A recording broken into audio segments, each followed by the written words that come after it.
Class. तो आज हमारा टारगेट, लास्ट क्लास में हमने 4 फ्यूल के प्रिंसिपल्स किए, उससे लास्ट क्लास में भी हमने 4 किए। लास्ट क्लास में हमने जौन से 4 किए थे, कौन से थे? इक्विटी, एस्पिरेट दे कॉर्प्स, ठीक है, स्टेबिलिटी ऑफ पर्सोनल और इनिशिएटिव। ये 4 प्रिंसिपल्स हमने लास्ट क्लास में किए थे।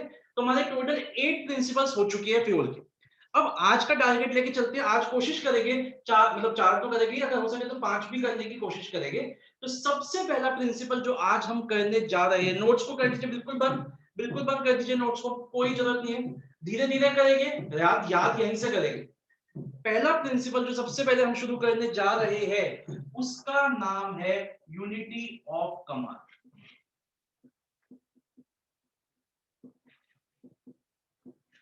बहुत इंपॉर्टेंट प्रिंसिपल है, बहुत ही अच्छा प्रिंसिपल है। देखिए बच्चों, अगर हम बात करें कमांड का क्या मतलब होता है, कमांड का मतलब होता है ऑर्डर, ठीक है, कमांड का मतलब होता है ऑर्डर। और यूनिटी का मतलब हमें पता है, यूनिटी का क्या मतलब होता है? एक, एकता, एक है ना, तो हम उसको बोलते हैं एक। ये प्रिंसिपल फ्यूल का मतलब कभी कभी तो बड़ी हंसी से आती है, एक इतने छोटी सी पॉइंट के लिए बड़े बड़े प्रिंसिपल बनाती है। अब मैं आपको इसकी बॉटम लाइन बताता हूँ, फिर एक दो एग्जांपल समझाऊंगा। ये प्रिंसिपल क्या कह रहे हैं कि एक टाइम पे एक जने को एक ही बॉस से ऑर्डर मिलना चाहिए। अब ये कोई प्रिंसिपल हुआ? एक टाइम पे एक जने को एक ही बॉस से ऑर्डर मिलना चाहिए। चल इसको समझते हैं। मान लीजिए एक एक स्मार्ट सा लड़का है, ठीक है, मैं किसी का नाम नहीं ले रहा, एक स्मार्ट लड़का है, ठीक है, और उसकी हो गई 4 बंदियां है उसकी, मतलब मैंने कहा ना उसका टाइप है, ऋतिक रोशन टाइप है, तो 4 बंदियां है। अब देखा जाए तो बड़ी खुशी की बात है भाई, 4 बंदियां, बड़ा अच्छे है, एंजॉय करता होगा।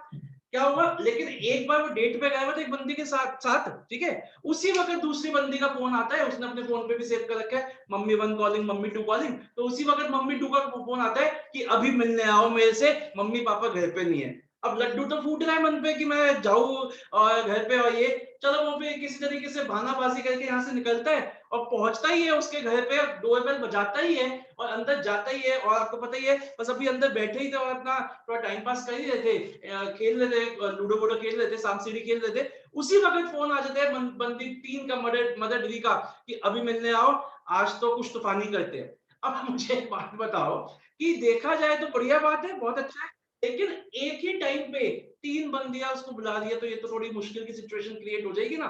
ये ही प्रिंसिपल है। तो इसने कहा कि एक बारी में अगर एक बंदी के पास वो जाए, अपना एंजॉय करे, सब करे, फिर ठीक है, फिर दूसरी हो, ऐसा हो तो बड़ा अच्छा लगेगा, थोड़ा अपना टाइम भी पास कर पाएंगे, क्वालिटी टाइम स्पेंड कर पाएंगे। लेकिन अगर तीनों एक साथ बुला दे, तू इधर आ, इधर आ, इधर आ, तब तो फंस जाएंगे ना। तो ये ही प्रिंसिपल है कि एक बारी में एक जने को एक ही बॉस से ऑर्डर मिलना चाहिए। अब आप लोगों की सिचुएशन समझते हैं, आप बैठे में बीएसटी पढ़ रहे हैं, मैं आपको पढ़ाने की कोशिश कर रहा हूँ प्रिंसिपल्स ऑफ मैनेजमेंट, और आपके इंग्लिश वाले सर आ जाए या मैम आ जाए, चलो अब पढ़ेंगे अभी इसी वक्त माय आंट जेनिफर टाइगर्स, ऐसे कुछ है ना, वो माय आंट जेनिफर टाइगर्स पढ़ेंगे, और उसी वक्त तुम्हारे इको वाले सर आ जाए कि चलो मैं तुम्हें नेशनल इनकम पढ़ाता हूँ, और अकाउंट्स वाले सर आ जाए नहीं अभी कुछ पढ़ाऊंगा मैं तुम्हें पार्टनरशिप, तो तुम्हारी क्या हालत होगी। यही प्रिंसिपल इन्होंने बना दिया कि मान लीजिए एक कंपनी में एक है हमारा, 1 मिनट के, आराम से बिल्कुल यहाँ ध्यान दीजिए, कुछ आपको पढ़ने की जरूरत नहीं है। मान लीजिए कंपनी में एक हमारे है, एक हमारा भोला सा एक एम्प्लॉय है, भोला, नाम भी उसका भोला है। उसको 2 लोग ऑर्डर देते हैं, भोले भोला एम्प्लॉय को 2 लोग ऑर्डर देते हैं। एक तो उसको दे रहे, ये है हमारी कंपनी का सेल्समैन, ठीक है, ये हमारी कंपनी के सेल्समैन है, ये भोला जो है ये हमारी कंपनी का सेल्समैन। अब इस भोले को production sorry marketing manager order दे रहा है, मार्केटिंग मैनेजर ऑर्डर दे रहा है कि जाओ एक ऑर्डर लेके आओ, लेकिन मैक्सिमम जो डिस्काउंट दे सकते हो वो 20% डिस्काउंट दे सकते हो। मुझे ऑर्डर चाहिए जैसे भी 20% डिस्काउंट दे देना, बट ऑर्डर लेके आना। उसी वक्त एक फाइनेंस मैनेजर भी इसको ऑर्डर दे रहा है, और फाइनेंस मैनेजर कह रहा है कि भाई जा बोले, जाके ऑर्डर लेके आ, लेकिन जो डिस्काउंट दियो अपने कस्टमर को वो मैक्सिमम टू मैक्सिमम 10% का डिस्काउंट दे। अब मुझे बताओ भोले की क्या सिचुएशन होगी। भोला तो कंफ्यूज हो गया कि मैं इसकी मानूं या इसकी मानूं। अब भोला पर्सनली, भोला जो है वो पर्सनली मार्केटिंग मैनेजर को लाइक करता है। भोला जो है उसकी जो हॉट्स है वो मार्केटिंग मैनेजर के लिए। तो भोले ने मार्केटिंग मैनेजर की सुन के ये गया अपने कस्टमर के पास और 20% डिस्काउंट दे के ऑर्डर ले आया। जैसे ही कंपनी में आता है, इसका सामना होता है मार्केटिंग मैनेजर से। मार्केटिंग मैनेजर पूछता है, बोले लाया ऑर्डर? बोला कहता है हम बिल्कुल मैं ऑर्डर लेके आया हूं सर। मार्केटिंग मैनेजर कहता है कितना डिस्काउंट दिया? कहता है सर देना पड़ गया 20% डिस्काउंट, मान नहीं रहा था। मार्केटिंग मैनेजर तो कहता है कोई बात नहीं यार, गले लगाता है, सारा उसको हक करता है, सब कुछ होता है। फिर जैसे ही वो थोड़ा आगे बढ़ता है, उसका सामना होता है फाइनेंस मैनेजर से। और फाइनेंस मैनेजर भी वही सवाल पूछता है, ऑर्डर लाया? कहता है सर ऑर्डर लाया हूं, बिल्कुल ऑर्डर लाया हूं। फाइनेंस मैनेजर भी गले लगा ही रहा होता है और कहता है डिस्काउंट 10% से ज्यादा तो नहीं दिया? कहता नहीं सर 20% डिस्काउंट देना पड़ गया, उसके बिना ऑर्डर नहीं मिलेगा। वो उसको एक धोबी पचाड़ देता है, पीछे जाके पड़ता है वो, फिर उससे पूछता है कि भाई तूने कैसे दे दिया? बोले तूने कैसे दे दिया 15-20% डिस्काउंट जब मैंने तेरे को 10% की अथॉरिटी दी थी? तो बोला कहता है सर आपने तो 10% की अथॉरिटी दी थी मेरे को, लेकिन मैनेजर साहब ने, मार्केटिंग मैनेजर ने मुझे 20% की अथॉरिटी दी थी। जैसे ही वो ये सुनता है फाइनेंस मैनेजर, बोलो को कहता है बोला तू तो हो जा पीछे। फिर वो जाता है मार्केटिंग मैनेजर के पास और उससे पूछता है, उसके इसको कॉलर को पकड़ के, ऐसा तुझ में क्या है जो मुझ में नहीं है, जो भोले ने तेरी सुनी और मेरी नहीं सुनी? और दोनों के बीच में क्या हो जाती है? कॉन्फ्लिक्ट्स हो जाती है। अब देखिए बच्चों, इससे क्या हुआ, इस प्रिंसिपल की वायलेशन से क्या हुआ? दो इतने बड़े मैनेजर्स, जो कंपनी के सबसे बड़े मैनेजर्स है, एक मार्केटिंग मैनेजर है, एक एफएम फाइनेंस मैनेजर है, उन दोनों के बीच में झगड़े हो गए, ठीक है, कॉन्फ्लिक्ट्स हो गए। जो हमारा सबऑर्डिनेट है वो हमेशा कंफ्यूजन में रह रहे, मैं किसकी बात मानूं? अगर इसकी मानता है तो इसकी क्या औकात रह गई, अगर इसकी मानता है तो इसकी क्या औकात रह गई? तो देखा जाए तो ये प्रिंसिपल की violation is not good for the organisation. अगर हम इन दोनों के बीच में कोऑर्डिनेशन होती, अगर इन दो डिपार्टमेंट्स के बीच में कोऑर्डिनेशन होती, तो ये कंफ्यूजन क्रिएट नहीं। बॉटम लाइन समझ में आ गई? यही लाइन है जिसको दो बार लिखा हुआ है। पहले मेरे को बताइए आपको बॉटम लाइन समझ में आ गई प्रिंसिपल की अच्छे से? ठीक है, अब आराम से सुनिएगा, 5-6 पॉइंट्स है, आराम से सुनना है, नोट्स कोई नहीं खोलेगा, कोई भी बच्चा नोट्स नहीं खोलेगा। सबसे पहले क्या कहा हमारे फ्योल ने?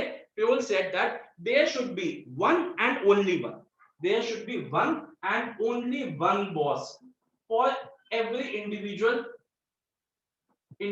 employee। इसका ये मतलब नहीं है कि अगर कंपनी में 50 लोग काम करते हैं तो 50 बॉस, ये मतलब नहीं है। इसका ये मतलब हुआ कि हर पर्सन का एक बॉस होना चाहिए, हर इंडिविजुअल का एक बॉस होना चाहिए। ये नहीं कि उसको एक टाइम पे 2 लोग ऑर्डर दे रहे हैं।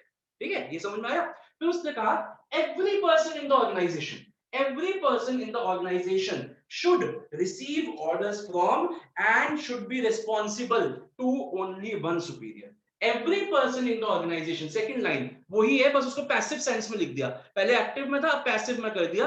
every person in the organization should receive orders from and should be responsible to only one individual boss। समझ में आ गया? तीसरा पॉइंट उसने बोला, एक वर्ड लिखने जा रहा हूं, very very very important word, याद करना आपको, दिस शुड बी अवॉइडेड। मैंने क्या लिखा है? Dual subordination should be avoided. क्या मतलब हुआ? कोई बताएगा इसका क्या मतलब हुआ? डुअल सबऑर्डिनेशन का क्या मतलब हुआ? कोई ट्राई करेगा? डुअल सबऑर्डिनेशन का क्या मतलब हुआ? Dual subordination should be avoided, क्या मतलब हुआ डुअल सबऑर्डिनेशन का? सोच के बताओ सर कि एक सबऑर्डिनेट को 2 जन रूल कर। बिल्कुल एग्जैक्टली एक बंदा 2 लोगों का सबऑर्डिनेट नहीं बनना चाहिए। Dual subordination should be avoided. अब ना मैं इसके डिसएडवांटेजेस पूछूंगा, तो मैं कुछ मतलब इसके ना 6-7 डिसएडवांटेजेस है, तो मैं एक एक बच्चे का नाम लेता रहूंगा, जिसका मैं नाम लूंगा वो सोच के बताना कि अगर ये प्रिंसिपल वॉयलेट होता है, अगर ये प्रिंसिपल वॉयलेट होता है तो आपके हिसाब से क्या डिसएडवांटेज हो सकती है। लेट्स स्टार्ट विद मानवी। आप मेरे को बताओ कि अगर ये प्रिंसिपल वॉयलेट होता है तो आपके हिसाब से क्या आपको लगता है कि ऑर्गेनाइजेशन में प्रॉब्लम हो सकती है? मानवी बता, मानवी गुप्ता। हाँ सर कॉन्फ्लिक्ट्स बिटवीन मैनेजर्स। बहुत बढ़िया, मैंने भी समझाया, इन दोनों के बीच में कॉन्फ्लिक्ट्स हो जाएंगे। चलो दूसरा पॉइंट मैं पूछता हूं, आप बताओ ना, आपके हिसाब से एक हो गया, दूसरी डिसएडवांटेज क्या हो सकती है अगर प्रिंसिपल वायलेट होएगा? Employees would always be in confusion. बोला हमेशा बोलापन में कंफ्यूज रहेगा कि मैं किसकी ऑर्डर किसका सुनूं किसका ना सुनूं। ठीक है, 2 कंफ्यूजन हो गई। नंदिनी गर्ग आप बताइए मेरे को, तीसरी कंफ्यूजन सॉरी तीसरी डिसएडवांटेज क्या हो सकती है अगर प्रिंसिपल वायलेट हुआ? सोच के बताओ। डिसिप्लिन एंड ऑर्डर नहीं होगा। क्या क्या क्या? Discipline and order, very good, discipline and order disturbed रहेगा। हाँ जी केशव, बहुत अच्छा बोला आपने। केशव 4th पॉइंट आप बताइए, कोई बताना चाहते हैं? सर फोर्थ पॉइंट ये हो सकता है कि कंपनी सर लॉस में होगी क्योंकि सर दो डिपार्टमेंट्स के बीच में से कंफ्लिक्ट रहेगा। कह सकते हैं कंपनी में लॉस नहीं बोलेंगे, ये कहेंगे there will be inter departmental conflicts. बिल्कुल बिल्कुल सही है, there will be inter departmental conflicts. और बताइए सुहाना, आप बताओ और क्या प्रॉब्लम हो सकती है? ट्राई करो, ट्राई करो, और क्या प्रॉब्लम हो सकती है? कोई और? चलो मैं बताता हूँ सर। हाँ जी बताइए सर बताइए। वर्कर्स की एफिशिएंसी कम हो जाएगी क्योंकि उनको पता नहीं होगा उनको पता ही नहीं कि हमें किसके ऑर्डर मानने हैं। बहुत बढ़िया, वर्कर्स की एफिशिएंसी कम हो जाएगी। आप रैट ट्रैप भी पढ़ रहे हो, आप अंकल जेनिफर टाइगर जो भी है, आंट जेनिफर टाइगर भी पढ़ रहे हो, आप बीएसटी भी पढ़ रहे हो, आप मैथ्स भी पढ़ रहे हो, क्या कर पाओगे? कुछ भी नहीं कर पाओगे। अब वो बंदा चार बंदियों के पास जा रहा है, क्या कर पाएगा, है ना? क्या ही मतलब वो उनको ऐसे कर पाएगा। तो ये भी बिल्कुल सही है। और आगे चलते हैं, और बताइए और क्या हो सकता है? अब एक बात देखिए, अगर ये पार्टनरशिप फॉर्म होती, अगर ये पार्टनरशिप फॉर्म होती और दो ही पार्टनर होते, पार्टनर 1 पार्टनर 2, दोनों के बीच में झगड़े हो गए और पार्टनरशिप में दोनों ने क्या कहा कि अब से हम डिसॉल्व हो रहे हैं, तो क्या मैं कह सकता हूं कि it can also lead to stability problems? Company बंद भी हो सकती है अगर दो चार बॉसेस सबके बीच में झगड़े हो जाए, तो कंपनी बंद भी हो सकती है। यस और नो? और एक जो आप सबने मिस कर दिया, बल्कि मैंने एग्जांपल में भी बोला था, अगर इसकी बात मानी जाती है तो इसकी क्या औकात रह जाती है, और अगर इसकी बात मानी जाती है तो इसकी क्या औकात रह जाती है। इसका मतलब क्या होगा? कहीं ना कहीं authority of the managers will be under valued. एक ही मैनेजर की तो बात मानी जाएगी ना एट अ टाइम पे। अगर मम्मी पापा दोनों आपको कुछ बोल रहे हैं और आपने मम्मी की मान ली, तो पापा की क्या औकात रहती है? वैसे भी नहीं होती उनकी, तो चलो कोई नहीं। और अगर पापा की मान ली तो मम्मी की क्या औकात रहती है? तो are you getting the point? तो है, इससे तो दोनों ही बड़े हैं। भोला से तो मार्केटिंग मैनेजर भी बड़ा है और भोला से तो फाइनेंस मैनेजर भी बड़ा है। अगर फाइनेंस की मान ली तो भोले के सामने मार्केटिंग की क्या औकात रही, और मार्केटिंग की मान ली तो भोले के सामने फाइनेंस की क्या औकात रही। तो कहीं ना कहीं अथॉरिटी में भी अंडर वैल्यूएशन हो जाए। तो हमने तो कुछ ज्यादा ही डिस्कस कर लिए, 7-8 डिस्कस कर लिए, आप 3-4 याद कर लेना, सारा याद करने की जरूरत नहीं। अब आते हैं, अगर ये प्रिंसिपल फॉलो होता है तो क्या क्या एडवांटेजेस होगी। अब देखो, अब आप बोलोगे सर इन सबको उल्टा कर दो ना, बहुत ही अच्छा पॉइंट है सर, इन सबको उल्टा कर दो एडवांटेजेस बन जाएगी। लेकिन ऐसे नहीं करेंगे, हम सिर्फ 3 एडवांटेजेस करेंगे जो सबसे प्रॉपर एडवांटेज है अगर ये प्रिंसिपल फॉलो होता है। तो सोच के बताइए क्या क्या आपको क्या लगता है कि बिल्कुल बढ़िया क्रिस्प 3 एडवांटेज हो सकती है इस प्रिंसिपल के फॉलो होने से। पहली एडवांटेज सोच के बताइए, सोचिए, बोले को ध्यान में रखिए, Confusion among बोले को ध्यान में employees. रखिए। आना क्या कह रहे हैं आप? No confusion amongst the employees. बिल्कुल सही, मैंने क्या बोला? भोले को ध्यान में रखिए, और बिल्कुल भोले को ध्यान में रखते हुए आपने सही बताया। इसके मन में कोई कंफ्यूजन नहीं रहेगी, इसको एक जना ऑर्डर देगा, उसके ऑर्डर्स को मानेगा। दूसरा, इन दोनों को ध्यान में रखिए। दूसरा बताइए, सुपीरियर्स के बीच में कोऑर्डिनेशन होगी, अंडरस्टैंडिंग होगी, कॉन्फ्लिक्ट्स नहीं होंगे। यस और नो? और तीसरा जो अक्षत ने बोला था कि एफिशिएंसी पूरी होगी, क्योंकि भोले को अब एक की बात माननी है, या तो इसकी माननी है या इसकी माननी है। तो इस जो भी वो अपने 100% एफिशिएंसी और डेडिकेशन के साथ एक की बात को मान पाएगा, तो there will be an increase in the efficiency of the workers. अब देखो बच्चों, पहले तो मैं आपको बताता हूं कि हमने क्या क्या पॉइंट्स किए। पहला पॉइंट डेफिनेशन, ठीक है, पहला 2 पॉइंट डेफिनेशन, एक एक्टिव सेंस में एक पैसिव सेंस में, ठीक है। तीसरा पॉइंट डुअल सबऑर्डिनेशन, 3 पॉइंट।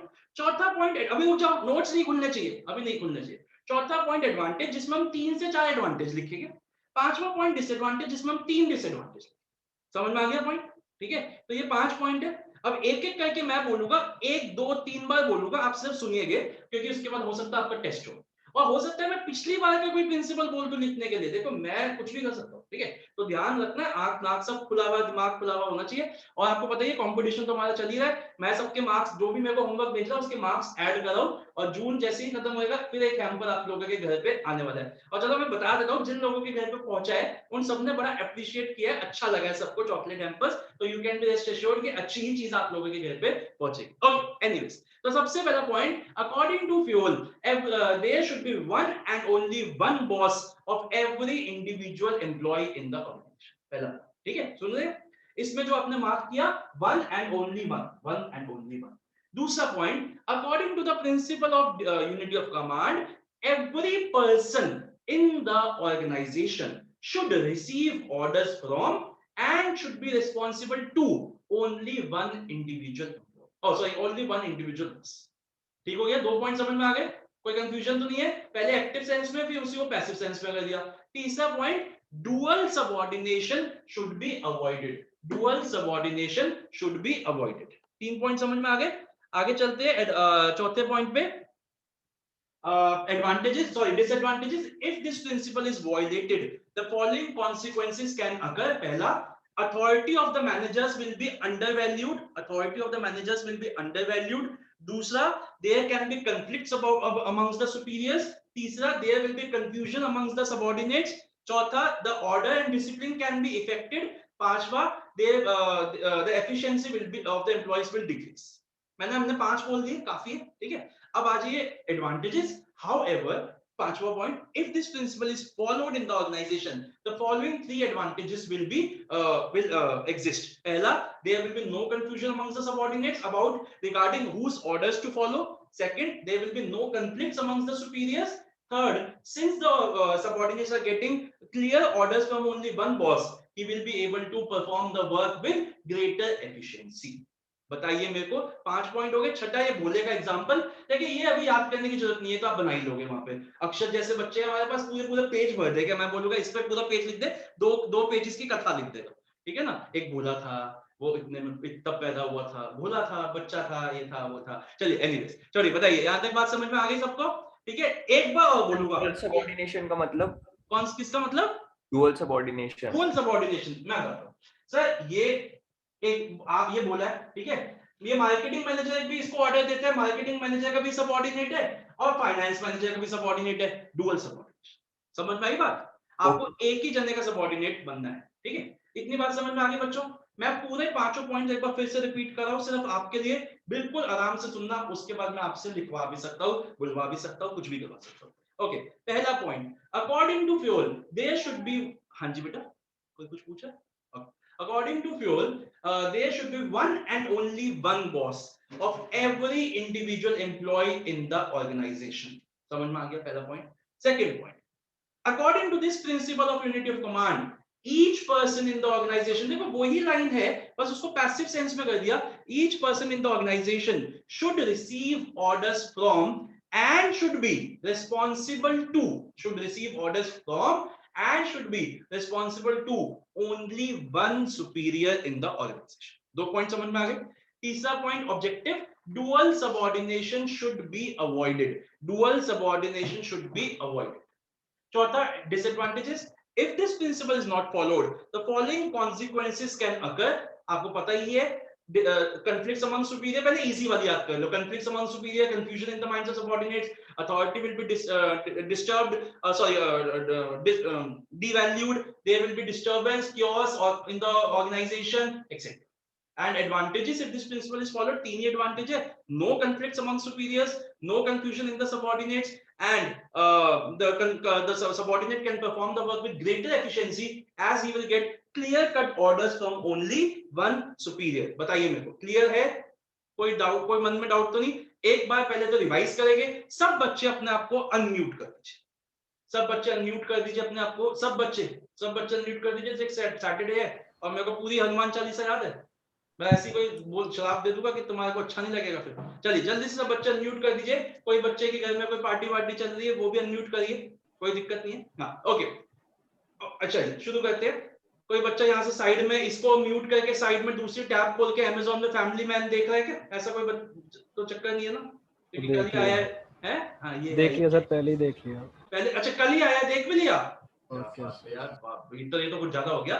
चलिए एनीवेज, यहाँ तो मैं हार गया. मैं वैसे छोड़ता नहीं हूँ, आज मैं भी खत्म कर दूंगा, बट चलो कोई नहीं. Okay, start. तो according to Fayol there should be only dash and dash of every individual employee. बोलिए. There should be one and only boss. Okay, according to this principle of unity of command, each dash in the organization should receive dash from dash and should be responsible to only dash. Each participant. एक minute, ये नंदिनी ने पढ़ा है, नंदिनी ने book खोली हुई है, मैं बता सकता हूँ, क्योंकि मैंने तो बार-बार पर्सन बोला था, मैंने तो पार्टिसिपेंट वर्ड यूज ही नहीं किया है, तो नंदिनी ने बुक क्यों खोली है? I am very sorry Nandini, अब आपको श्राप मिलेगा. बोलो, सुनना चाहते लेना. देखो मैं बीएसटी में तो 100 है आपके, लेकिन मैं और सब्जेक्ट में दे दूंगा. लास्ट वार्निंग, अब मत करना, ठीक है? अब मत करना, बुक कोई नहीं बोलेगा. एक वर्ड पता है मेरे को तुम्हारा, क्या क्या तुम बोल रहे हो, कहां से तुम्हारा दिमाग चल रहा है. ईच पर्सन, मैंने पर्सन बोला ना, each person in the organization should receive orders from and should be responsible to one boss. Nandini वो बुक भी मैंने ही लिखी है, तो आप मेरे पर विश्वास कर सकती हो, जो मैं पढ़ा रहा हूँ वो मेरी बुक लिखी हुई है, ठीक है, तो आप साइड में बुक खोल के चेक करने की जरूरत नहीं है। Okay, third point, dash should be avoided. बताइए what should be avoided? Okay, चार डिसएडवांटेज करेंगे, चार डिसएडवांटेज। पहली, there will be dash amongst the superiors. बताइए। आप करते हैं there should be the dash will be always in confusion. Employees. employees, subordinates ले लेते हैं। Dash will be undervalued. authority, authority, dash and dash will be disturbed. Discipline and order. Discipline and order. Dash can be, ये चलो आपको नहीं पता, stability can be threatened. Stability भी बंद हो सकती है, ठीक है ना। दोनों दो ही बॉस है, दो ही कंपनी में पार्टनर्स है, मतलब पार्टनरशिप फर्म में झगड़े हो गए, पार्टनरशिप फर्म डिसॉल्व, खत्म। ओके, नेक्स्ट एडवांटेज की बात करते हैं। तीन ही एडवांटेज है, तो अगर there will be no confusion, मैं मत बोल देता हूं, amongst the subordinates, no conflicts amongst the superiors and the efficiency will of the employees will increase. समझ में आ गया बच्चों? चलिए 5 मिनट है आपके पास, सिर्फ 5 मिनट है पांचों पॉइंट लिखने के लिए। लेट्स सी कौन सबसे पहले लिखता है। जो लिखेगा सबसे पहले अपने हैंड रेज करे। नोट्स बंद कर दीजिए सब बच्चे। ओके मानवी, पहला पॉइंट बोलो। मानवी गुप्ता, पहला point. Every person should receive orders from and be responsible to one चलो, work. आपने पहला ये लिख लिया, कोई बात नहीं, ये सेकंड पॉइंट है, वैसे कोई दिक्कत नहीं है, ये सबने लिखा है तो 1 नंबर दे दीजिए। ओके मलिका, पहला पॉइंट बोलो, अपना अपना सेकंड पॉइंट बोलो। Sir, second? Yeah. मतलब second ये point. बेसिकली, चलो आप अपना सेकंड पॉइंट बोलो जो आपने लिखा है, या इससे हटके जो भी लिखा है। There should be one and only one boss for According every to Pure, there individual should be one and only one boss of every individual employee. 1 number दे दीजिए, ठीक है। ये भव्या, आप मेरे को बताओ तीसरा पॉइंट आपने क्या लिखा है? Dual subordination should very good, dual subordination should be avoided. Hardik Singhal, बताइए चौथा पॉइंट। एडवांटेज मेरे को 3 एडवांटेज बता जल्दी से, शॉर्ट में, जल्दी से। sir, advantages. हाँ advantage. There will be no confusion in the mind of subordinates, no conflict between superiors, ठीक है, improve efficiency as they ठीक will है, receive लिखा ये orders. सबने, ठीक है। अगर 3 लिख के तभी 1 नंबर, अगर 2 लिख के तब भी आधा, 1 लिख के तब भी आधा। ओके, एंड लास्टली मुझे दिव्यांश, आपने लिखे दिव्यांश, तो मेरे को डिसएडवांटेज बताओगे दिव्यांश? 3 डिसएडवांटेज। हाँ जी, ट्राई करो। नहीं लिखी? sir, there would be conflicts among the superiors, very good. दूसरा uh, लिखी नहीं है, लिखी नहीं है। अक्षत आप बताओ, अक्षत आप बताओ। यार बहुत ही इजी है यार। authority of managers will be undervalued. There would be बिल्कुल। conflicts among managers, हाँ, decreased efficiency due to बस खत्म, ठीक है। अब जल्दी से, अभी इस प्रिंसिपल को हम पढ़ तो नहीं रहे, इस प्रिंसिपल को पढ़ेंगे तो यूनिटी ऑफ डायरेक्शन के बाद, बट ये भोले वाला एग्जांपल जल्दी से बनाइए। अब आप हंसोगे नहीं सर, हमें समझ में आ गया, बहुत अच्छी बात है, समझ में आ गया, 8 महीने बाद समझ में नहीं आएगा। जल्दी से बनाइए, छोटे से डायग्राम बनाइए। बस आपको, जब आप इसको पढ़ोगे 6-7 महीने बाद, दिसंबर जनवरी में, आपको पूरा का पूरा ये प्रिंसिपल बहुत अच्छे से समझ आ जाएगा, याद आ जाएगा। जल्दी से इसको ऐसे ही बनाइए जैसे मैंने बनाया। ओके, जल्दी से, फिर हम आगे बढ़ते हैं अपने नेक्स्ट प्रिंसिपल पे।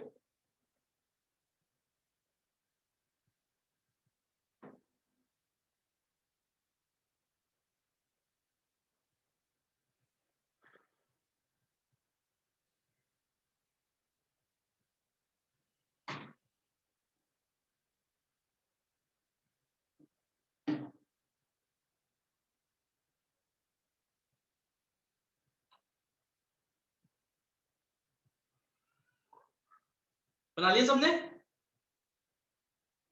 हटा दे।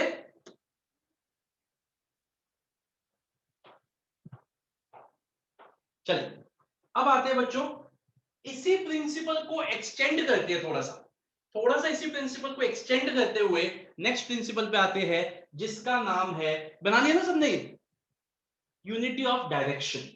थोड़ा सा इसी प्रिंसिपल का एक्सटेंशन है। नोट्स सबके बंद रहेंगे, नोट्स कोई ओपन नहीं करेगा अभी, बहुत ही इजी प्रिंसिपल है। यूनिटी ऑफ कमांड क्या कहता था? यूनिटी ऑफ कमांड कहता था कि एक individual employee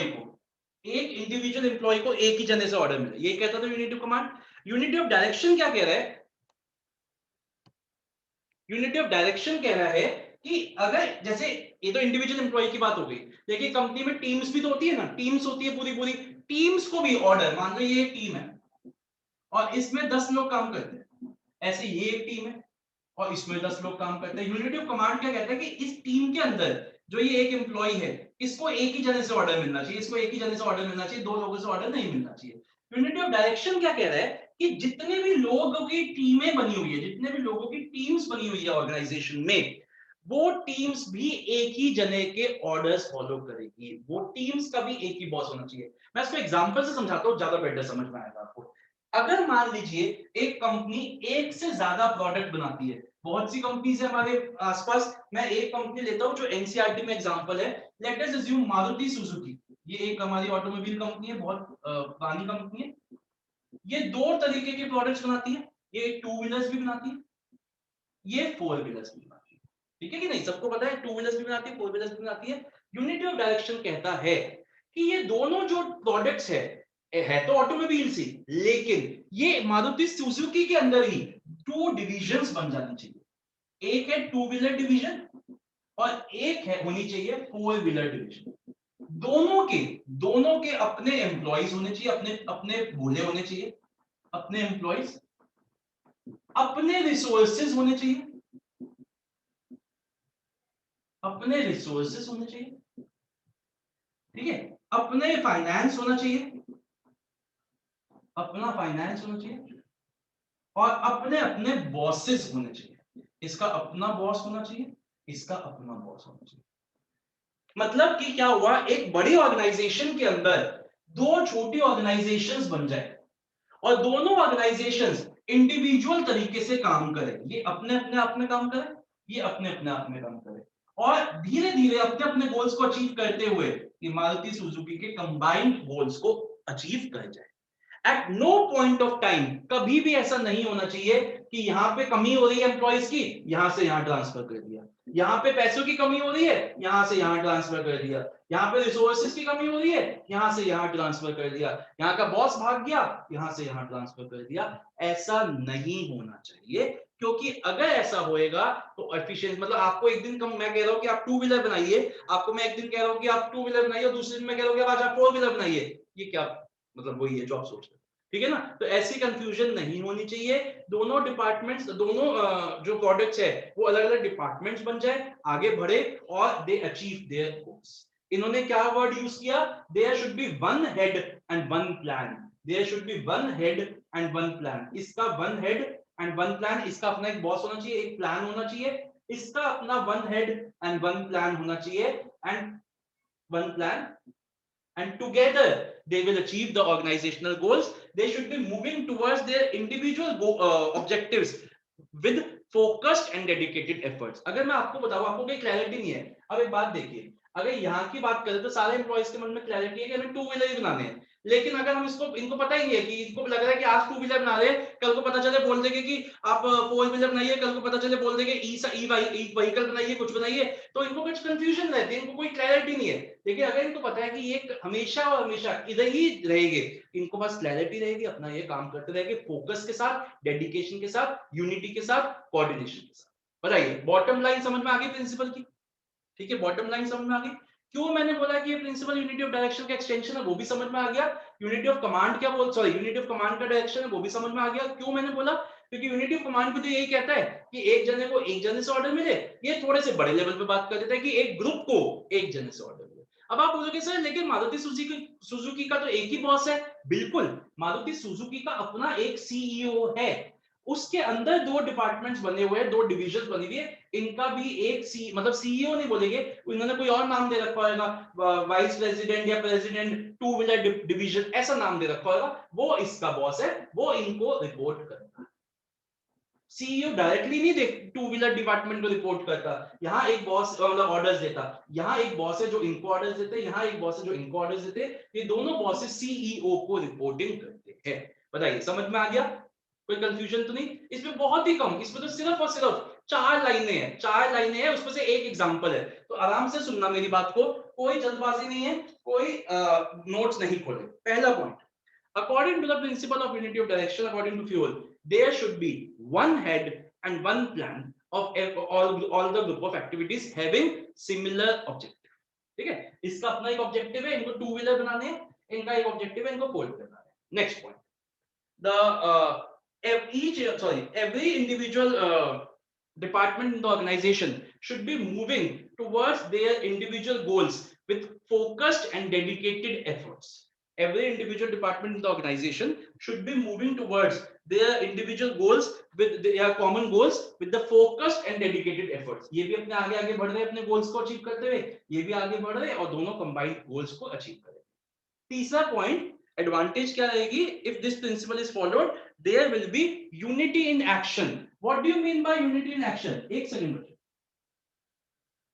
What do you mean by unity of action? इन सब ये सब लोग एक जैसा काम कर रहे हैं तो इन लोगों के बीच में यूनिटी रहेगी, मतलब कोऑर्डिनेशन रहेगा, यूनिटी ऑफ एक्शन रहेगा. इन सब लोगों के बीच में यूनिटी ऑफ एक्शन रहेगा क्योंकि ये सब लोग एक जैसा काम कर रहे हैं.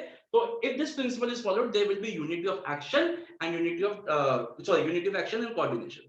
एक और एडवांटेज क्या है? पहले एडवांटेज ये होगी, दूसरी एडवांटेज क्या है? There will be no overlapping. There will be no overlapping of activities. There will be no overlapping of activities.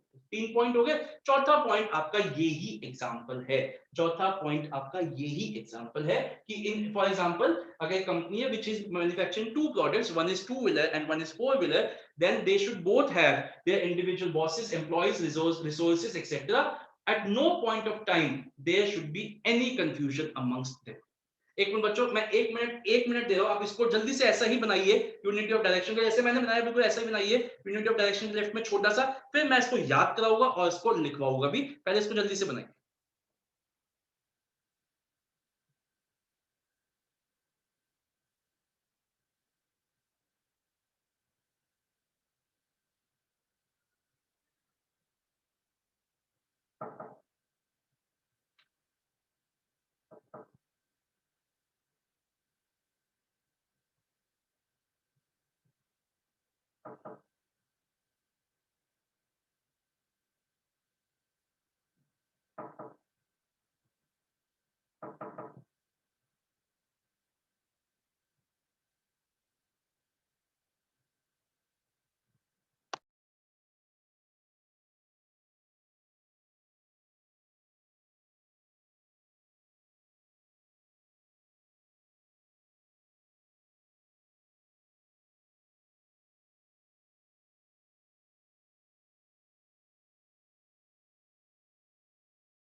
बना लिया बच्चों?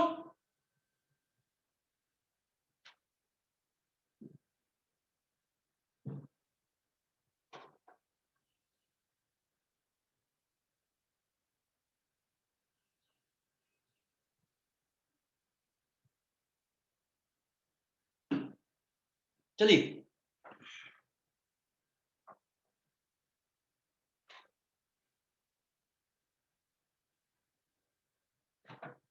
चलिए बच्चों, अब सुनिएगा, मैं एक बार सारे चारों पॉइंट्स बोल रहा हूं, ठीक है? फिर आप याद करिएगा side by side. Okay. According to the principle of unity of direction, there should be one head and one plan. One head and one plan for every group of activities having similar objectives. जो बच्चों ने देवांश, सहज, जो भी बच्चों ने videos of किया, please अपने आप स्विच ऑन कर लीजिए. I repeat, according to the principle of unity of direction, there should be one head and one plan for every group of activities having similar objectives. पहला point. दूसरा, all the groups or all the departments in the organization should be moving towards their individual objective in a coordinated and dedicated manner. दो point. तीसरा, if this principle is followed, there will be unity in action and coordination. पहला advantage. दूसरा, there will be no overlapping of activities. दो point. Lastly, ये example. तो example को हम skip करते हैं, याद नहीं करें एग्जांपल को, क्योंकि एग्जांपल आपको हिंदी में याद हो गया, समझ आ गया, आप इंग्लिश में लिख लोगे. सिर्फ 3 पॉइंट्स है. अब आप लोग मेरे साथ बोलेंगे, according to this principle there should be dash and dash. बताइए क्या था? One head. One head and one plan. सब बच्चे अनम्यूट करिए, ध्यान इधर दीजिए. One head and one plan for each group of activities having similar objectives. दूसरा, all the, बताइए एक लाइन कौन बताएगा? सेकंड लाइन कौन बता सकता है? पूरी लाइन कौन बोलेगा? All the, बोलिए. All the departments in the organization should be moving towards their respective goals in a coordinated and dedicated manner. ठीक है? Advantage if this principle is followed, there will be dash. बताइए क्या था? नीचे नहीं देखना, नीचे नहीं देखना ना. Unity in action and coordination. And दूसरा advantage क्या था? Dash will be avoided. बताइए क्या avoid होएगा? Overlapping of activities. ठीक है? तो basically total 4 point है. 2 एडवांटेज, एक फर्स्ट पॉइंट, सेकंड पॉइंट. जल्दी से लिखिए 4 मिनट के अंदर. Second point repeat. एक मिनट रुक जाओ, मैं रिपीट करता हूं. मैं दोनों पॉइंट रिपीट करता हूं, फर्स्ट एंड सेकंड. एक मिनट रुक जाइए, कोई नहीं लिखेगा, रुक जाइए, कोई चीटिंग नहीं. पहला point, according to this principle there should be one head and one plan for every group of activities having similar objective. पहला पॉइंट. दूसरा, all the departments in the organization should be moving towards their objective in a coordinated and dedicated manner. हो गया नंदली, याद समझ? चल अब लिखना शुरू करेंगे. 4 मिनट है. पहले 2 पॉइंट और एडवांटेजेस के 2 पॉइंट जल्दी से, जिसका हो जाए सबसे पहले रेज. हाँ, मैं बोल रहा हूँ, एक एक पॉइंट देखते रहिए. According to this principle there should be one head and one plan for every group of activity having similar objectives. 1 mark अब वो अपने आप को दे दीजिए अगर आपने ये लिखा है. अगर आपको लगता है टूटा फूटा लिखा है तो अपने हिसाब से आधा नंबर दे दीजिए. Second point, all the activities in the organization or departments in the organization should be moving towards their objective in a coordinated, dedicated and committed manner. मैंने ऐड कर दिया. आप 2 पॉइंट लिख सकते थे, committed and dedicated manner. मतलब point आप देख लीजिए, आपको अपने ऊपर देखिए अपने आप कि अगर आपको लगता है कि मेरा आधा अधूरा ठीक है तो आधा नंबर, वरना पूरा. Next, the 2 advantages will be, पहला, there will be no overlapping of activities, and secondly, there will be unity in action and coordination. Clear है बच्चों? कोई मन में डाउट तो नहीं है? अब वेरी गुड, बहुत अच्छे से आप लोगों ने सबने ऑलमोस्ट याद कर लिया. अब हम एक बहुत इंपॉर्टेंट चीज करने जा रहे हैं, उसके बाद ये सब पढ़ेंगे. ये जो 2 प्रिंसिपल्स हमने किए, unity of command and unity of direction के बीच में 3 नंबर के बहुत बार डिफरेंसेस आए. 3 नंबर के बहुत बार डिफरेंसेस आए, तो ध्यान यहाँ रखेंगे. मैं सिर्फ बेसिस आपके सामने लिखूंगा, अंदर का आप बताएंगे. आई होप कि कोई भी बच्चा बुक नहीं खोलेगा. यहाँ ध्यान रखिए. Unity of command, unity of direction, basis. आप लोगों को पता ही है 12th क्लास में बिना बेसिस लिखने के आपको 0 मार्क्स मिलेंगे. इवन इफ आपके सब कुछ सही है तब भी आपको 0 मार्क्स मिलेगा. एक और चीज मैं आपको बताता हूँ बच्चों, पहला प्रिंसिपल, सॉरी, पहला बेसिस जब भी आप लिखते हैं तो उसमें इट वर्ड यूज करना इज अ ब्लंडर. अगर आप इट वर्ड यूज करते हैं पहले डिफरेंस में, वैसे तो सब में ही, लेकिन अगर पहले डिफरेंस में आप इट वर्ड यूज करते हैं वो ब्लंडर है. चाहे आप आगे कर लो कोई बात नहीं, लेकिन कभी भी पहले डिफरेंस में इट से स्टार्ट मत करना. स्कूल में मार्क्स मिल जाए कोई दिक्कत नहीं है, बट सीबीएसई में नहीं मिलेगा. तो पहला डिफरेंस है मेरा, बेसिस है मीनिंग. तो एक बार रिपीट करते हैं, अगर याद है और होनी भी चाहिए. यूनिटी ऑफ कमांड क्या कहता है? दैट एवरी पर्सन, बताइए यूनिटी ऑफ कमांड क्या कहता है? That every person in the organization, बोलिए, should receive orders from and should be responsible to only one superior. ठीक है? और अभी हमने किया इसका यूनिटी ऑफ डायरेक्शन का क्या लिखा था अभी? that there should be one head and one plan for every group of activities having similar objective. Okay, अब मुझे एक बात बताइए कि यूनिटी ऑफ कमांड का एम क्या है? यूनिटी ऑफ कमांड का आपके हिसाब से एम क्या है? आपके हिसाब से ऑब्जेक्टिव क्या है? बताइए. यूनिटी ऑफ कमांड का एम या ऑब्जेक्टिव क्या है आपके हिसाब से? There should be one in subordination should be हाँ, एक 2 आ रहे हैं. एक तो डुअल सबऑर्डिनेशन वाला किसने बोला? हार्दिक ने बोला है. किसने बोला? ओके, आपने बोला डुअल सबऑर्डिनेशन. नंदनी आपने क्या बोल रहे थे? so there should be one and one was. नहीं, बिल्कुल ठीक है, मतलब बट बेटर इसका आंसर है that to avoid dual subordination. ये इसका बेटर आंसर है, टू अवॉइड डुअल सबऑर्डिनेशन. और यूनिटी ऑफ डायरेक्शन का बताइए, to avoid what? To avoid what? Overlapping. Overlapping of activities. ठीक है ना? To avoid what? Overlapping of activities. अब तीसरा पॉइंट बताइए मेरे को कि एक आप सोच के बताइए, यूनिटी ऑफ कमांड कितने लोगों को इफेक्ट करता है ऑर्गेनाइजेशन पे? यूनिटी ऑफ कमांड का इम्प्लीकेशन, इम्प्लीकेशन मतलब उसका इफेक्ट आपके हिसाब से कितने लोगों पे पड़ेगा? यूनिटी ऑफ कमांड का effect, directly effect, direct effect कितने लोगों पे पड़ेगा? 1. जिसको 2 लोगों से ऑर्डर मिल रहा है, बोला को 2 लोगों से ऑर्डर मिल रहे थे तो डायरेक्टली एक पे पड़ेगा. सफर पूरी ऑर्गेनाइजेशन करेगी तो it will effect only 1 employee. और मुझे बताइए यूनिटी ऑफ डायरेक्शन कितने लोगों को इफेक्ट करेगी? पूरा डिपार्टमेंट, पूरे ऑर्गेनाइजेशन को या पूरे डिपार्टमेंट को? It will effect the entire organization. समझ में आया बच्चों? क्लियर है? 3 ही है.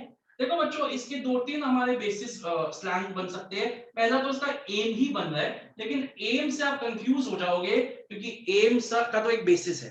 तो इसका हम एक और बना लेते हैं, गलत मत सोचना, मियाँ भी बन सकता है, यस सर मियाँ, ठीक है ना, मियाँ भी बन सकता है, माई भी बन सकता है, कुछ भी आप याद करना चाहो, जो आपको अच्छा लगे वो आप याद करना। तो एम से क्या हो गया मीनिंग, आई से क्या हो गया इम्प्लीकेशन, और ए से क्या हो गया एम। याद हो गए? एक बार तीनों बेसिस याद करें फिर से, इजी सही है। एम से मीनिंग, आई से इम्प्लीकेशन और ए से एम। हम मियाँ लेके चलते हैं, मेरे मियाँ याद करते हैं, M meaning, I implication and A से एम। यहां तक सबको याद हो गया? कोई डाउट तो नहीं? ऐसा करते हैं, दोनों प्रिंसिपल्स नोट से पढ़ते हैं और ये डिफरेंसेस नोट से पढ़ते हैं, फिर अपने थर्ड प्रिंसिपल पे चलेंगे। Come to page number fast fast fast आ जाओ 2.12। एंड अगर आप लोगों ने वो डायग्राम नहीं बनाया है तो बना लीजिए।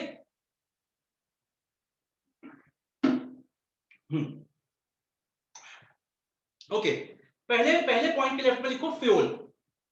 पहले पॉइंट के लेफ्ट में लिखो फ्यूल ने क्या कहा था, फ्यूल। दूसरे पॉइंट के लेफ्ट में लिखो मीनिंग। दूसरे पॉइंट के लेफ्ट में लिखो मीनिंग। जो बुलेट्स बनी हुई है, शॉर्ट में बताओ क्या क्या लिखना है। पहले अगर जगह नहीं है तो राइट में लिख लो, कहीं पर भी लिख लो जहां आपको जगह मिले। पहले के लेफ्ट में लिखो फ्यूल, फ्यूल ने क्या कहा। दूसरे के लेफ्ट में लिखो मीनिंग। तीसरे के लेफ्ट में लिखो ऑब्जेक्टिव, डुअल सबऑर्डिनेशन वाला। चौथे के लेफ्ट में लिखो, जो चौथा बुलेट है उसके लेफ्ट में लिखो वायलेशन, हार्मफुल इफेक्ट्स भी लिख सकते हो, वायलेशन भी लिख सकते हो। पांचवे के लेफ्ट में लिखो एडवांटेजेस, और छठा है आपका एग्जाम्पल। छठा है आपका एग्जाम्पल। क्लियर हो गया? ये तो हमने बुलेट्स बना ली। याद आप ऐसे ही करोगे, पेपर में 1 घंटा बचा है, अब पूरा नहीं याद करोगे अकॉर्डिंग टू फ्यूल, ऐसे नहीं बोलोगे, मन में बोलोगे यूनिट ऑफ कमांड 6 पॉइंट है, पहला फ्यूल, दूसरा मीनिंग, तीसरा ऑब्जेक्टिव, चौथा एडवांटेज, डिसएडवांटेज, एग्जांपल, खत्म। ये है आपके, ये पता है आपको, तो पता ही होगा, मेरे से ज्यादा नॉलेज है आपको। यहाँ एक सबकॉन्शियस माइंड होता है, ये कॉन्शियस माइंड होता है। सबकॉन्शियस माइंड में सब कुछ है, जो आप एक बार देखते हो सब चला जाता है। बस बेसिकली दिक्कत क्या होती है कि कॉन्शियस माइंड हमारा लिखता है चीजें, तो कॉन्शियस माइंड तक लाने के लिए क्या करना है, तो अगर आपने ये पॉइंटर्स याद कर लिए तो सबकॉन्शियस माइंड में सब याद है आपको, डू नॉट वरी। तो बस पॉइंट याद करेंगे। आइए शुरू करें। According to Fayol there should be one and only one boss, highlight करिए, of every individual employee. The principle of unity of command states that every person in the formal organization, every participant in the formal organization, जो नंदिनी ने यहाँ से पढ़ा था, every participant in the formal organization should receive orders from and should be responsible to only one superior. Okay. Dual subordination should be avoided को very important mark करिए। Objective भी है ये इसी क्वेश्चन, इसी प्रिंसिपल का। अगर 1 मार्क का क्वेश्चन आ जाता है, what is the objective of the principle of unity of command, तो आपका आंसर है dual subordination. Fourth, a violation.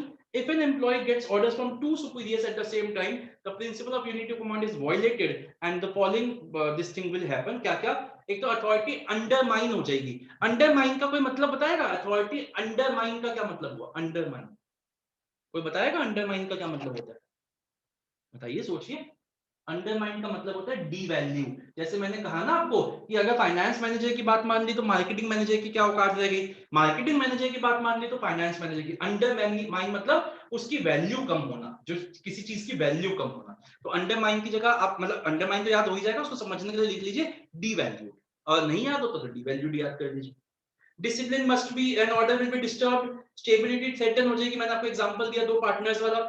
Conflict superiors में loyalty of the employee divide हो जाएगी। अब किसकी बात माने, एम्प्लॉय बेचारा भोला, कंफ्यूजन हो, वो चाहता ही नहीं था कि वो एक को परेशान करे, लेकिन मतलब अनफॉर्चुनेटली करना तो पड़ेगा, और employee will always remain in confusion. अब आइए एडवांटेजेस। तो when each subordinate will receive orders, clear cut orders from only one boss, this will improve his performance, उसकी परफॉर्मेंस बढ़ेगी, कोई कंफ्यूजन नहीं रहेगा सबऑर्डिनेट्स के माइंड में किसकी इंस्ट्रक्शंस फॉलो करनी है।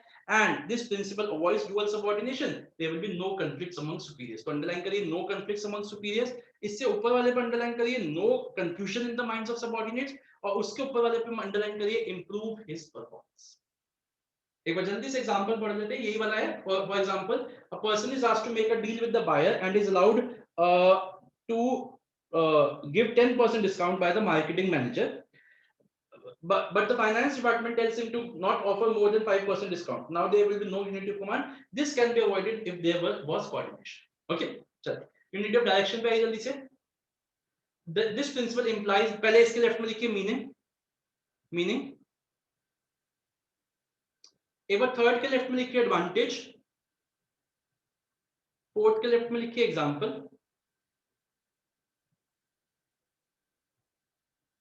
एंड सेकंड के लेफ्ट में लिख लीजिए कोऑर्डिनेटेड एफर्ट्स। इससे आपको याद आ जाएगा पॉइंट, कोऑर्डिनेटेड एफर्ट्स, शॉर्ट में याद किया हमने।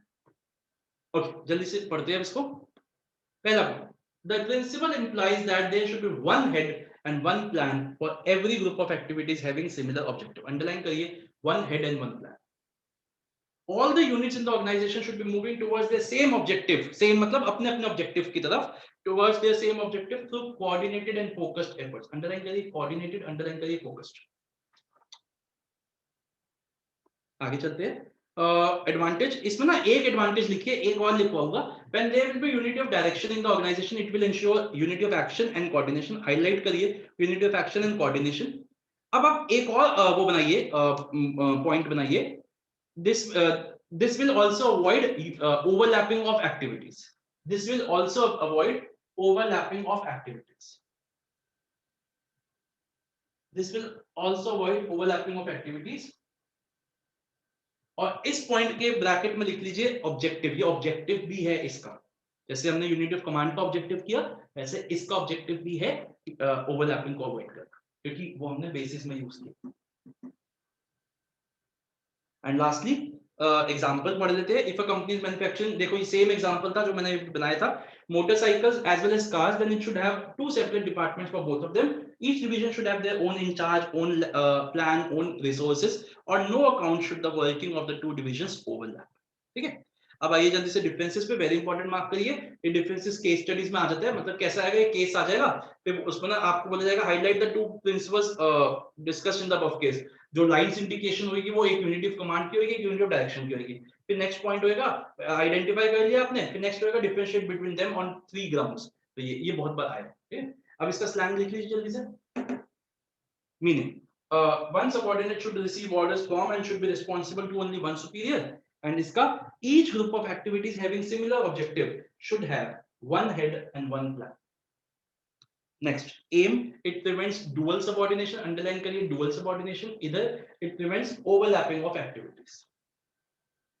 एंड लास्टली इम्प्लीकेशन के आप ना एम के ब्रैकेट में लिख लीजिए, एम की जगह अगर ऑब्जेक्टिव भी आ जाता है बेसिस, वहां अगर आप खुद लिख रहे हो तो आप एम ही लिखोगे, लेकिन कभी कभी लिखा क्वेश्चन में आ जाता है differentiate between unity of command and unity of direction on the basis of objective, on the basis of objective. तो आपको कंफ्यूज नहीं होना कि सर ऑब्जेक्टिव तो आपने कराया ही नहीं था, एम ही objective. Are you getting my point? अगर खुद लिखने को आए तो आप कभी भी एम को सब्स्टिट्यूट नहीं करोगे ऑब्जेक्टिव से, एम ही लिख के आओगे वहां पे। लेकिन अगर वहां पे आ जाए ऑब्जेक्टिव तो आपको कंफ्यूज नहीं होता। एम का दूसरा नाम सिनोनिम हो सकता है ऑब्जेक्टिव, लिख लीजिए। और इम्प्लीकेशन का दूसरा सिनोनिम हो सकता है effect. Implication, it affects the individual employees and it affects the entire organization in the entire organization.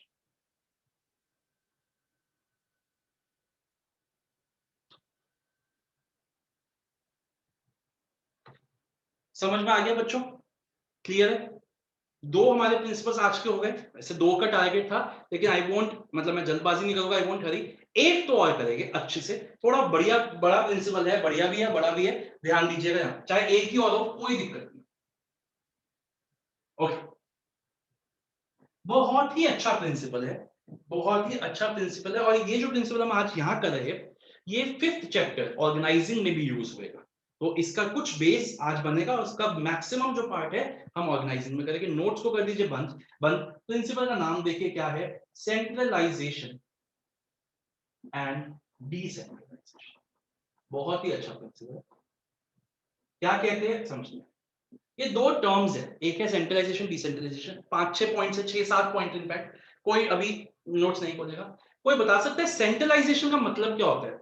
Centralisation का सिंपल इंग्लिश में, मैं आपसे मैनेजमेंट टर्म्स में नहीं पूछ रहा, आप मुझे बताइए, अगर मैं आपसे पूछूं व्हाट इज सेंट्रलाइजेशन जनरल, तो आपका मतलब क्या, मतलब आपके हिसाब से क्या मतलब होगा? accumulation in center, हाँ, मलेशियन क्या?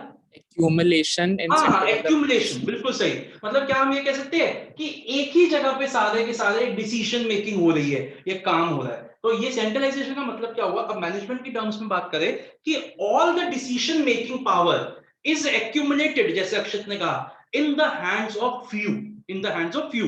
सारी ऑर्गेनाइजेशन में तो लाखों लोग काम करते हैं, लेकिन डिसीजन मेकिंग सारी एक या कुछ लोग लेते हैं। कंसंट्रेशन, प्लीज ध्यान यहाँ दीजिएगा, 10 मिनट और दे दीजिए मुझे। Concentration of decision making power with the top level, मतलब जब सारे डिसीजंस एक ऑर्गेनाइजेशन में टॉप लेवल लेता है उसको कहा जाता है सेंट्रलाइजेशन। मैं उधर आपको नहीं दिख रहा, मैं इधर लिखता हूं। डिसेंट्रलाइजेशन का क्या मतलब हुआ? जब हम इस पावर को डिस्पर्स करना शुरू करते हैं, जब हम इस पावर को डिस्पर्स करना शुरू करते हैं अमंग सबऑर्डिनेट्स, हम अपने सबऑर्डिनेट्स को उनके कैलिबर के हिसाब से, उनके कैपेबिलिटीज के हिसाब से थोड़ी थोड़ी डिसीजन मेकिंग की पावर देना शुरू करते हैं। बात समझ में आ गई? बेसिक समझ में आ गया?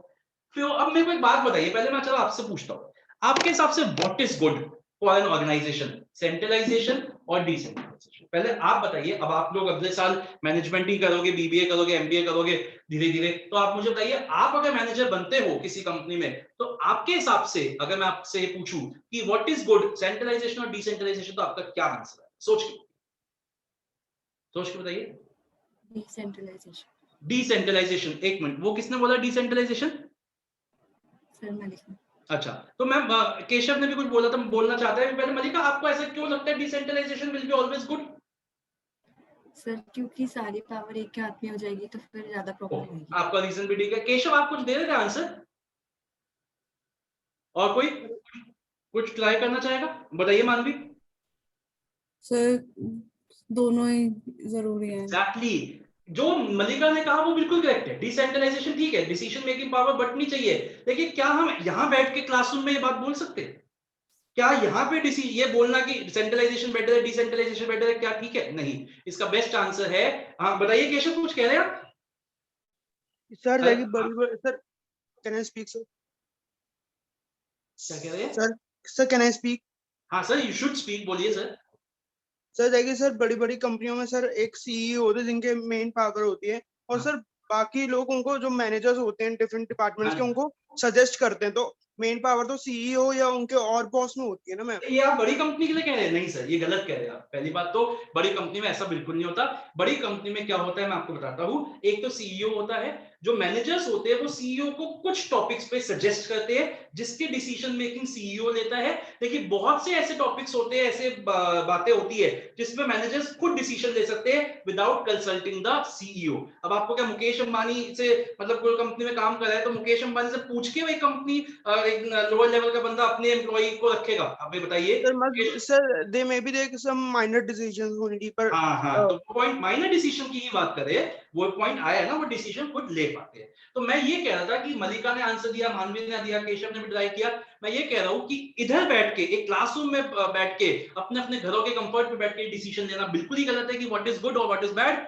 This will depend upon the circumstances on which the company is operating. अगर कंपनी बड़ी है तो डिसेंट्रलाइजेशन ज्यादा होती है, जैसे केशव कह रहा है, डिसेंट्रलाइजेशन ज्यादा होती है। और दूसरा पॉइंट होना क्या चाहिए कि जो मेजर टास्क, मेजर पॉलिसीज बनाने का काम है, वो सेंट्रलाइज्ड रहना चाहिए, वो हमेशा टॉप लेवल ले। और जो माइनर डिसीजन मेकिंग वाला काम है वो हमारे कौन ले? हमारे लोअर लेवल के मैनेजर्स ले। अगर ये प्रिंसिपल फॉलो होता है तो एडवांटेज क्या होगी कि एक तो जल्दी डिसीजन मेकिंग होगी, क्योंकि अब सारे डिसीजंस अगर टॉप लेवल लेगा तो पाइल अप ही होते रहेंगे। तो अगर हम डिसीजन मेकिंग पावर नीचे वाले लोगों को दे दे तो एक तो डिसीजन मेकिंग अच्छी होगी और जो जल्दी होगी, टॉप लेवल का जो है थोड़ा वर्कलोड कम होएगा। और मेरे को एक बात बताइए, मैं आप लोगों से एक चीज पूछता हूँ, सामने देखिएगा, बोर्ड पे देखिएगा, यहाँ देखिएगा, मुकेश अंबानी की बात करते हैं, घर की कंपनी अपनी है ना। आइए यहाँ ध्यान दीजिएगा। तो ये है Mukesh Ambani, top level manager, CEO company, ठीक है। ये है मुकेश अंबानी, ये है मार्केटिंग मैनेजर, मिडिल लेवल। मेरा सवाल है आप लोगों से, ओपन क्वेश्चन है, सब ओपन क्वेश्चन है, ये टॉप लेवल है, मिडिल लेवल है। मेरे को बताइए, who is the more who is better person, who is more efficient to take decisions regarding marketing? Who is more efficient to take decisions regarding marketing? Is it Mukesh Ambani, who is the top level manager, or is it marketing manager, who is the middle level manager? बताइए, open question है, बताइए, answer दीजिए।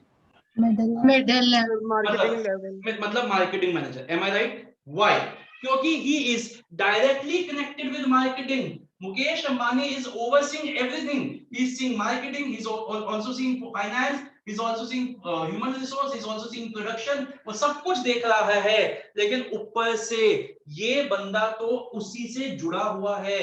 तो फायदे क्या क्या होंगे अगर प्रिंसिपल फॉलो होता है? बैलेंस रहता है, फास्टर डिसीजन मेकिंग पहला, बेटर डिसीजन मेकिंग दूसरा, एंड तीसरा रिलीफ टू टॉप मैनेजमेंट। समझ में आया?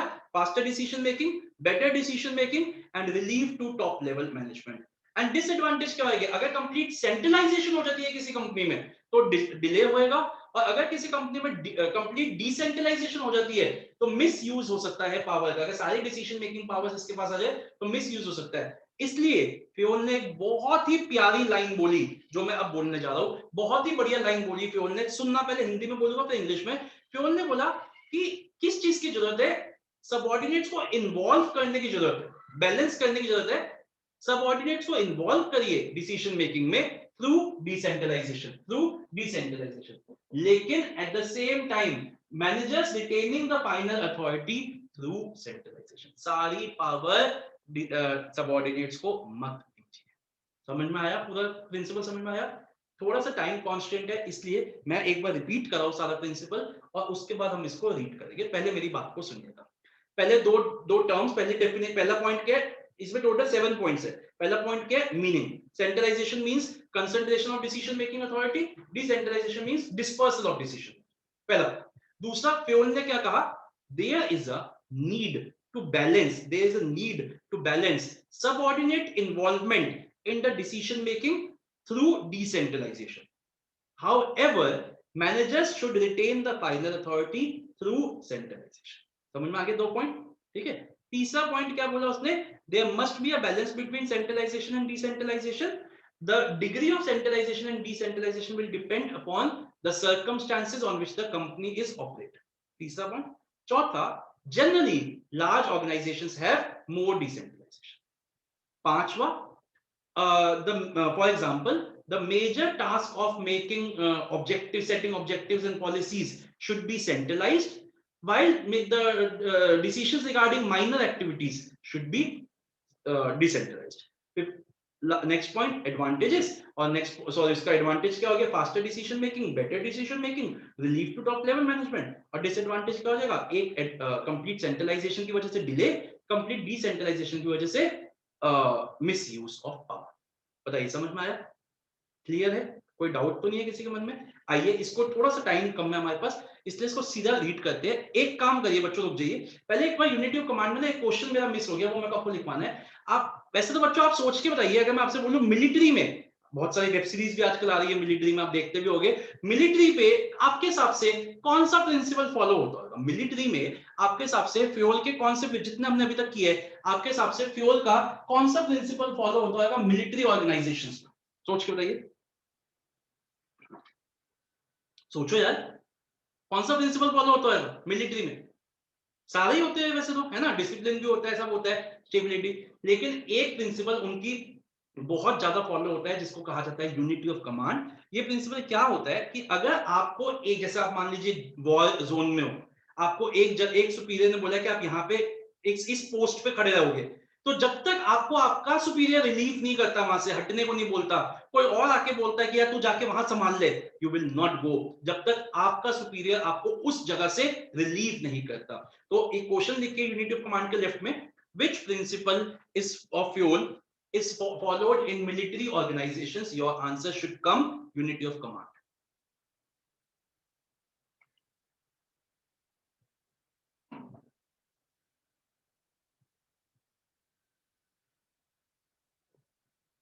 Okay, जल्दी से आइए, आज का लास्ट प्रिंसिपल प्लीज रिपीट। हाँ जी, which principle of management या which principle of fuel is followed in the military organizations? In the military organizations, your answer should come unity of command.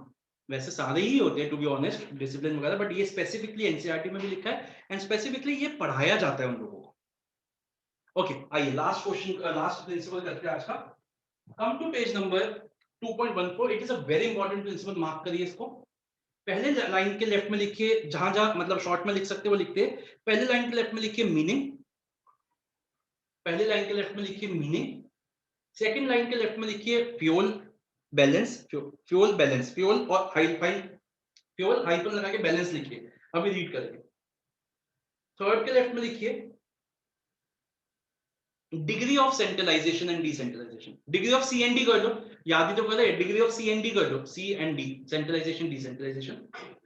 Fourth के left में लिखिए large organisation, large ORG.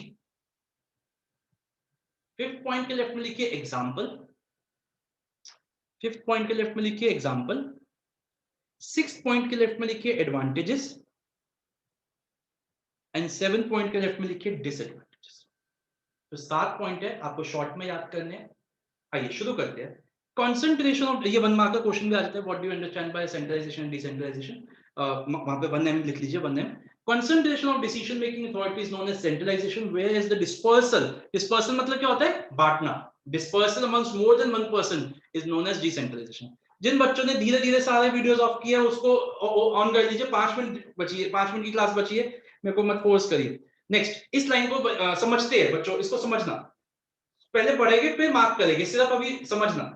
There is a need to balance subordinate involvement. इधर एक word add करिए in decision making, there is a need to balance subordinate involvement, यहां पे एक word add करिए in decision making through decentralization with managers retention of final authority through centralization। समझ में आया?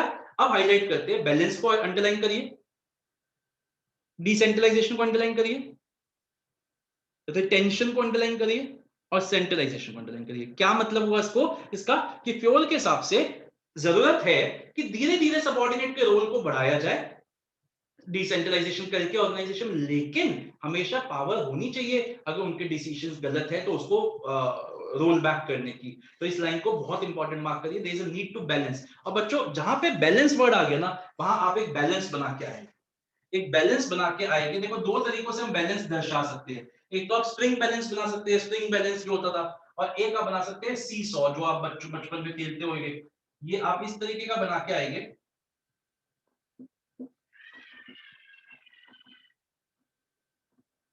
आप इस तरीके से दिखा के आएंगे that there must be always a balance, ये भी दिखा सकते हैं। और कल, आज नहीं हो पाया, कल करेंगे प्रिंसिपल अथॉरिटी एंड रिस्पांसिबिलिटी, उसमें भी एक वर्ड आएगा बैलेंस, तो वहां हम इस तरीके का बैलेंस दिखा देंगे। बचपन में बनाते थे ना, साइंस के प्रोजेक्ट में होता था स्प्रिंग बैलेंस, ये सॉरी स्प्रिंग बैलेंस बोल रहा हूं, green balance, centralization and decentralization. मतलब देखिए ये सेम होने चाहिए, एक ऊपर एक नीचे ना हो जाए, फिर तो सारा प्रिंसिपल ही हमारा खत्म हो जाएगा। तो आप किसी भी तरीके से इसको ये भी बना सकते हैं, ये भी बना सकते हैं, बनाना है। आप बोलोगे सर हम बच्चे थोड़ी ना है, बिल्कुल बच्चे ही हुआ, ये बना के आए। ओके नेक्स्ट, थर्ड बुलेट को ना वेरी इंपॉर्टेंट मार्क करिए, लेकिन मैं इसको मतलब समझा भी रहा हूँ, रीड भी करे, लेकिन वेरी इंपॉर्टेंट क्यों मार्क कर रहा है वो अभी नहीं बताऊंगा, वो बताऊंगा जब हम इस चैप्टर के फीचर्स कर देंगे, जब हमारे फीचर्स खत्म हो जाएगा, फीचर्स वाला क्वेश्चन खत्म हो जाएगा, तब बताऊंगा कि मैंने इसको वेरी इंपॉर्टेंट क्यों मार्क किया है। अभी आप इसको वेरी इंपॉर्टेंट मार्क करो, क्योंकि यहाँ पे 1 मार्क का क्वेश्चन बनता है, वो 1 मार्क का क्वेश्चन मैं आपको बाद में बताऊंगा क्या है, ठीक है। अगर कभी मैं भूल जाऊं फीचर्स के बाद, तो प्लीज आप याद रखना, मुझे इस पॉइंट पे ले आना। The degree of centralization will depend upon the circumstances in which the company is working, such as experience of superiors, subordinates, ability, etc. इस लाइन को वेरी इंपॉर्टेंट मार्क करिए, मैं बताऊंगा कि सर्कमस्टेंसेस के ऊपर डिपेंड करेगा वो। Next, in general large organizations have more decentralization than small organizations. Ma'am एक बार नोट डाउन करिए, 1-2 बच्चों ने शायद लीव कर दिया क्लास, तो उनका नाम देखिए जरा। ओके, एग्जांपल, बेटा इस एग्जांपल को वेरी इंपॉर्टेंट मार्क करिए, ये एग्जांपल ही आ जाता है, सिर्फ ये एग्जांपल आ जाएगा क्वेश्चन में और पूछा जाएगा which principle is highlighted the major decisions and activities of setting up, जैसे केशव ने कहा था goals plans policies and strategies can be centralized but there can be a policy of decentralization for the activities of routine work such as purchase of raw material, assignment of duties etcetera. Advantage मैंने यहाँ पे ना fast decision at operational level, Bhavya operational level कौन सा होता है, management का operational level कौन सा होता है, याद करो, लोअर। तो ये क्या कह रहे हैं, पहला point fast decision eight lower level and strict control by top level. यहां 2 एडवांटेजेस और ऐड करिए, बुलेट्स लगा दीजिए, 2 एडवांटेजेस और ऐड करिए। सेकंड एडवांटेज लिखिए efficient decision making, efficient decision making at lower levels क्या मतलब हुआ कि लोअर लेवल्स पे अच्छे डिसीजंस ले जाएगा। अभी मैंने आपको एग्जांपल से समझाया था, मुकेश अंबानी से ज्यादा बेटर पर्सन मार्केटिंग मैनेजर है मार्केटिंग के डिसीजंस लेने के लिए। तो efficient decision making at lower level, second advantage. और थर्ड एडवांटेज लिखिए, relief to top level. Third advantage लिखिए, रिलीफ टू टॉप लेवल। क्योंकि अब टॉप लेवल को सारे डिसीजंस नहीं लेने, अब उनको सिर्फ अपने से रिलेटेड मतलब जो मेन है वो लेने। तो 3 एडवांटेज हो गए। अब आइए डिसएडवांटेज पे। Complete centralization would result in delay. अगर सारे के सारे डिसीजन मेकिंग टॉप लेवल लेता रहा तो बहुत पाइल अप होता रहेगा। And complete decentralization will lead to misuse of authority by the lower levels. अगर सारे के सारे डिसीजन मेकिंग की अथॉरिटी हमने लोअर लेवल्स को दे दी तो वो मिसयूज करेंगे उसका। अब बच्चों यहां देखिएगा एक बार, हमारे आज हो गए, पहले हमारे 4 और 4 8 हो गए थे, आज हमने 3 किए, लेकिन तीनों बड़े प्रिंसिपल्स थे तो इसलिए हमारे को ज्यादा टाइम लग गया। तो हमारे कितने हो गए? 11 प्रिंसिपल्स हो गए। ठीक है, अब यहां देखिएगा कि हमारा कैसे हम आगे प्रोसीड करेंगे। अब हमारे तीन फ्यूल के प्रिंसिपल्स बचे, ठीक है, जो हम कल करेंगे। और कल हम difference between Fayol and Taylor करेंगे। तो कल हमारा ये खत्म हो जाएगा और फर्स्ट पेज पे 3 1 मार्कर्स है और प्लस 3 1 मार्कर्स करेंगे। कल हमारा ये सब खत्म हो जाएगा। कल की क्लास के बाद, कल हमारी क्लास 2 बजे है, कल की क्लास के बाद सिर्फ हमारे 2 क्वेश्चन रह जाएंगे। मैं आपको थोड़ा सा हिंट दे रहा हूँ, एक फीचर्स और एक सिग्निफिकेंस। तो नेक्स्ट सैटरडे को वो खत्म हो जाएगा। आपका टेस्ट हो सकता है संडे को, तो बी प्रिपेयर्ड। आपका नेक्स्ट संडे, कल संडे, नेक्स्ट संडे को आपका 2 घंटे का टेस्ट या 1 घंटे का टेस्ट हो सकता है। बी प्रिपेयर्ड, जो हम सैटरडे को ही अनाउंस करेंगे। तो it will be a surprise in its own way. तो प्लीज पढ़ना शुरू कर दीजिए, क्योंकि कल ऑलमोस्ट आपका 90% 95% चैप्टर खत्म हो जाएगा। सिर्फ 2 क्वेश्चन रह जाएंगे जो हम नेक्स्ट सैटरडे को करेंगे। पहली बात, आज का आपका जो होमवर्क है सब सुनिएगा। अभी आज थोड़ा सा फास्ट करते हैं, अभी बजे 12:30। जितने मतलब जिन बच्चों ने मतलब भेजना सबको है आज शाम तक ही, लेकिन जिन बच्चों ने 2 बजे से पहले भेज दिया, सिर्फ 3 प्रिंसिपल्स है पूरे, उनका नाम के आगे एक और एडिशन हो जाएगी। आज जो हमारा वो है, जो हमारा कंपटीशन चल रहा है, तो आप जल्दी से मेरे को 2 बजे से पहले भेजें। ठीक है, जिन बच्चों ने भेज दिया, तीनों प्रिंसिपल्स याद करके अच्छे से आपको लिख के भेजने हैं। कल हम 2 बजे मिल रहे हैं। कल हमारा फ्यूल खत्म हो जाएगा और हमारे डिफरेंसेस खत्म हो जाएंगे। All okay? किसी का मन में कोई डाउट तो नहीं है? बढ़िया से चलिए। अब जिसको कुछ भी पूछना है वो रुक जाइए, मैं रिकॉर्डिंग को ऑफ कर रहा हूं, और जिसको कुछ नहीं पूछना वो लीव कर। ओके बच्चों? हाँ, एक मलिका, अच्छा हाँ मलिका 1 मिनट रुक जाओ, आप रुक जाना, मैं आपका पेपर भी डिस्कस कर देंगे, है ना? 5 मिनट है ना? ठीक है, अभी डिस्कस कर लेंगे। ओके, किसी को पूछना है कुछ? यश? नहीं? Sir, हाँ जी मानवी बोलो। sir, kal I'll have to leave early at 3. At 3 you have to leave. If possible, try to stay as much as possible. Otherwise you can leave. Okay, कोई no issues. ठीक? चलो मैं ऐसा करता हूँ मलिका, मैंने आपका पेपर यहीं पे शेयर करता हूँ, आप लीव कर, मैम आप भी लीव कर दो। ठीक है सर।